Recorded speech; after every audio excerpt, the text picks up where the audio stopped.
Cake candle দেখে নিশ্চয়ই বুঝতে পেরে গেছেন কারো না কারোর বার্থডে। হ্যাঁ বন্ধুরা, আজ বার্থডে আমার বড় ভাইয়ের একমাত্র ছেলে সাফানের বার্থডে। এখানে আমরা বাড়ির সবাই দাঁড়িয়েছি কেক কাটার জন্য।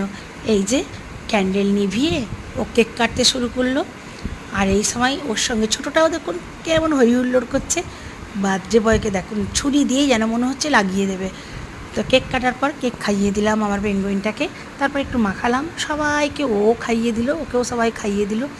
বেশ দারুণ পর্ব চললো এই সময়তে। আর ওকে ওর মা যখন খাওয়াতে এসছে দেখুন, ও কিছুতেই খাবে না, এবার জেদ করতে শুরু করে দিয়েছে। কারণ ও খাবে এই যে কেকটার উপর যে স্ট্রবেরিগুলো ছিল ওইগুলোই খাবে। এত করে বলছে কেক খেতে কিছুতেই শুনবে না, স্ট্রবেরিগুলোই চাই ওর। যাক, এই পর্বটা মেটার পরেই চলে আসলাম মেন পর্বে। যে বিরিয়ানির সঙ্গে ছিল ডিম, চিকেন ভুনা, স্যালাড, রসগোল্লা, পায়েস আর আমদই।